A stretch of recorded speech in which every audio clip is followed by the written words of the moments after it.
Hey, thanks for joining me in this video where you and I get to talk about phishing. Not with the F-I-S-H-I-N-G, where we throw our line in the water and wait for somebody to take the bait. In this case, we're going to take a look at P-H-I-S-H-I-N-G, phishing attacks, which are emails that are sent with the intent that they arrive at the victim's inbox. I'll call the customer the victim. And the intent is for that victim to go ahead and click on a link or take some action that would either compromise them or the computer they're on or the network they're on. It's going to cause harm to the individual or to the company. Now, not every email that comes in that's unwanted, of course, it's not all phishing attacks. There's a lot of spam out there. There's spam that comes in with advertising information. There's spam that we can get over instant messaging.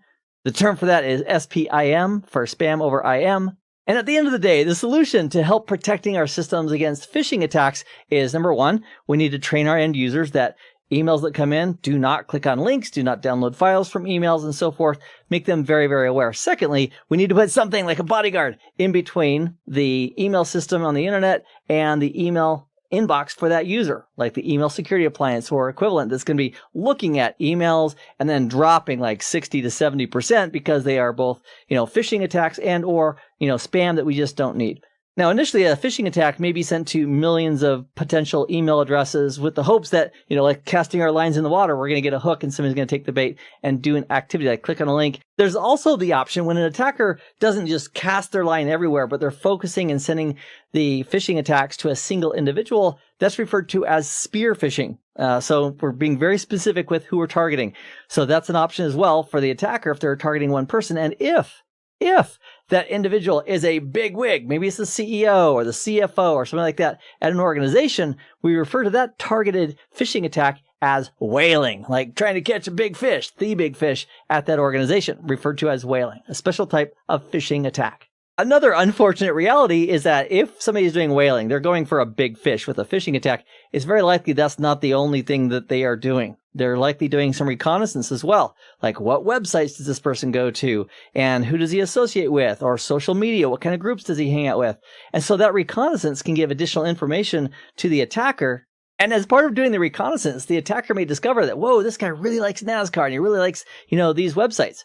And so another type of attack based on that reconnaissance that the attacker could do for social engineering is go see if there's vulnerabilities at the site, at the website that this user goes to consistently. So that way, if there's security vulnerabilities there, the hacker might be able to take advantage of those. And that's referred to as a watering hole attack, where the attacker is sitting at the watering hole, like, in the desert where there's a watering hole, all the animals are coming in, and then a gator or crocodile, whatever lives in those territories, gets the prey. It's just sitting there waiting for him. So a watering hole attack could be used in conjunction with a phishing attack or a whaling attack against an individual to compromise that person. Now, besides phishing and using email to compromise somebody, we could also use a telephone. I remember it wasn't too long ago, my son was moving from one state to the other, and his grandfather got a call on the day he was moving. And I didn't actually tell the details of his move, but somebody did a phishing attack against my father, who's 90, I think he's 92 right now. And they said, oh, your grandson is, was in an accident. He needs some cash and blah, blah, blah, blah. And my dad said, you know what? You should call his parents. And it was a total phishing attack, V as in Victor, I-S-H-I-N-G, where we're trying to trick a user using the telephone. So we could, if an attacker is pretending to be the IRS or a government agency or something else, it normally isn't. I mean, the IRS in the United States does not call you on the telephone. They'll send you a registered letter or something more official.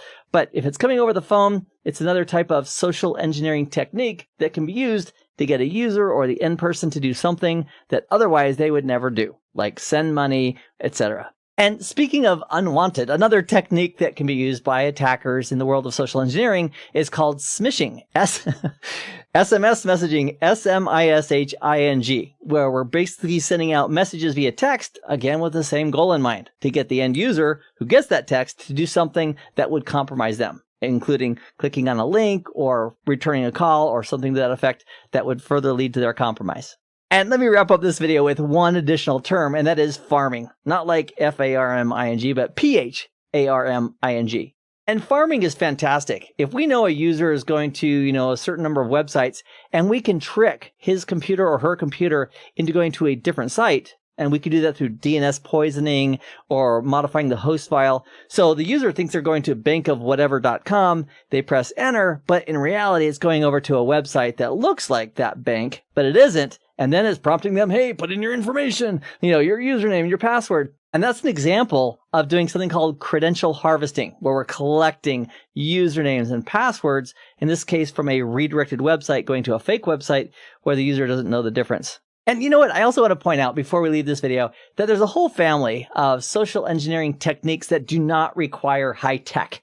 And so, in the next video, let's take a look at some of those techniques that can be used as part of social engineering, which don't require a lot of technical expertise, but are often quite effective. So I'll see you in that video in just a moment. Meanwhile, I hope this has been informative for you, and I'd like to thank you for viewing.